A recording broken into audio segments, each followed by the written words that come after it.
30 साल बाद मैंने खुद ये केस लड़ा इन पर्सन।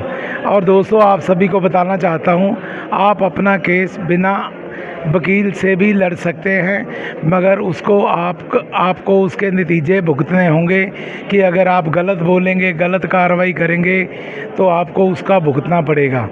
21 साल में 400 तरीक़ें कम से कम भुगती हैं। उसके बाद मैंने विजय प्राप्त की है। ऑडियो वीडियो रिकॉर्डिंग थी, उसको पुलिस वालों ने गायब कर दिया। उसके बावजूद 21 साल बाद मामले का निपटारा हुआ। 13 जज 14 जज बदले गए।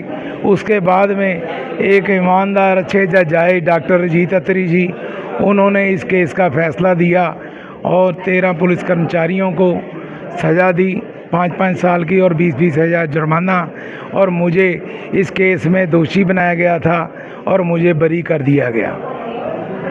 जैसा कि ये बता रहे हैं कि 400 डेट उन्होंने भुगती हैं और 21 साल तक फाइट करी है, पर इसके साथ मुद्दा ये भी आता है कि 21 साल तक वो सभी पुलिसकर्मी अपनी ड्यूटी में ज्वाइन रहे थे। ज्वाइन करते उन्होंने क्या उन्होंने कोई भ्रष्टाचार उन्होंने नहीं किया होगा? क्या उन्होंने किसी को प्रताड़ित नहीं किया होगा?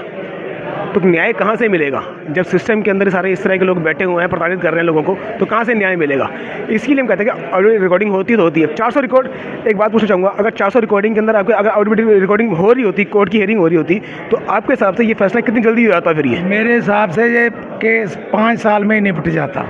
वैसे तो माननीय पंजाब और Haryana high court, Delhi court और सुप्रीम कोर्ट के इंस्ट्रक्शंस हैं, जो करप्शन एक्ट के मामले हैं 1 साल में निपटना चाहिए था, लेकिन ये मामला 21 साल तक घसीटता रहा।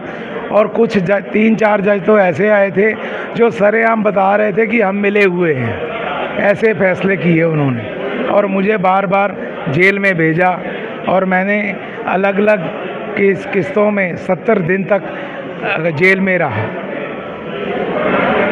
फिर कहते हैं कि विसिल ब्लोअर को प्रोटेक्शन दी जाती है, तो इन्होंने करप्शन के खिलाफ आवाज़ उठाई, 13 पुलिसकर्मियों के खिलाफ सबूत इकट्ठे किए, उनके खिलाफ कोर्ट में मुकदमा किया और इन्हीं को जेल भेज दिया गया।